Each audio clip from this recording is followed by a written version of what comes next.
I listen to music, but as far as like what influences me to write, it's kind of just me. I'm not trying to sound like anybody.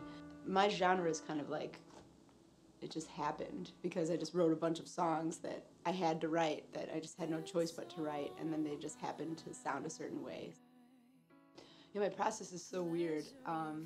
I never, and maybe this will change once I'm expected to, you know, write on a deadline and things like that, but I'm literally just walking around in the world and all my melodies come to me. It starts with a very strong melody, and it'll happen when if I'm in the car walking Maya, or doing the dishes, or in the bathroom in the shower. Like I'll just have a melody that just comes to me, and then I will write a song around that.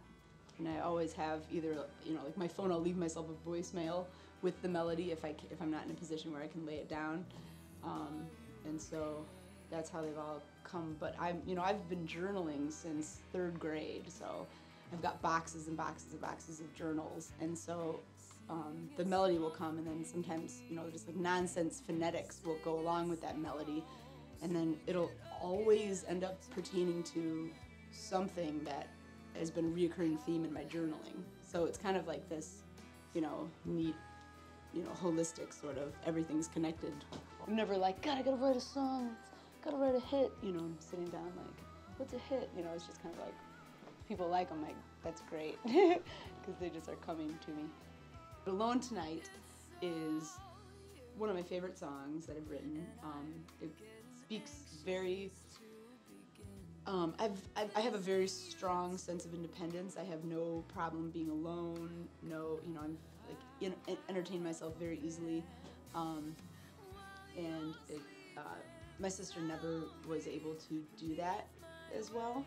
She was you know, always needed something. You know, she was never just like just self-contained, and so that one's really powerful just because it covers the whole spectrum of just, you know what, I'm gonna be alone tonight and it's gonna be wonderful.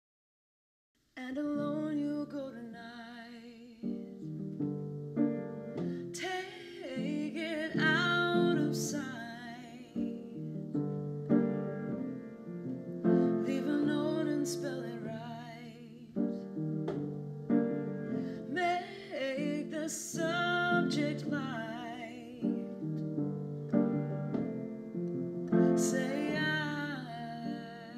am going alone tonight.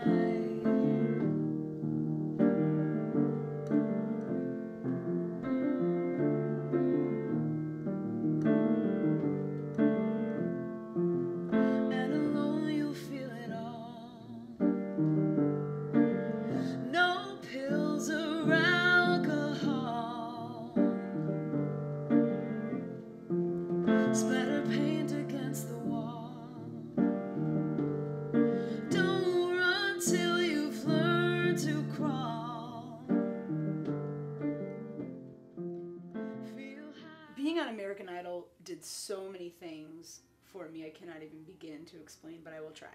It was humbling because I wasn't sure, based on what I'd heard about the show, I wasn't sure that there would be any other people on the show like me, but there were actually a lot of songwriters, a lot of people that had been at it for years, just like me, you know, and for some reason I thought that the show had a stigma maybe, or just what you see on TV is that it's just, you know, a bunch of total newbies out there, you know, hoping to suddenly become famous and singing other people's songs. But I was not the only songwriter on the show, so that was kind of cool. And it just kind of put it, yeah, once again, a new fire under me.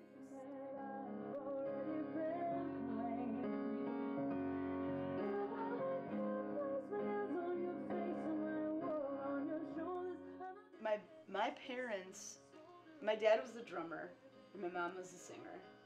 My mom was also in theater a lot, and so, you know, any night of the week, my dad would either be playing a show. My dad is a jazz musician, but it's very free, so it's very, you know, like avant-garde, you'd say, or, you know, just not like it's like out, and it's really experimental and fun. And so all my life I kind of was like, well, there's, you know, there's really no real boxing me in. I happen to like tonal music and you know, and I happen to like pop music and whatever, but it just sort of I don't know, he exposed me to all different kinds of ways to express yourself, so that was really neat.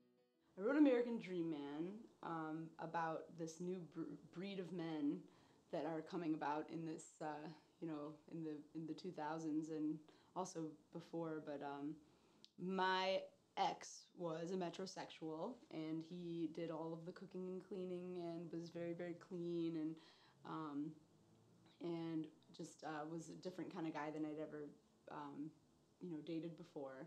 And so I wanted to write like a celebratory song about, you know, just about how cool it was to have a dude like that, you know, that, but we are no longer together.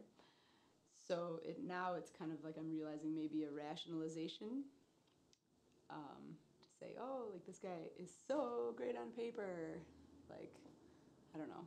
So that's that.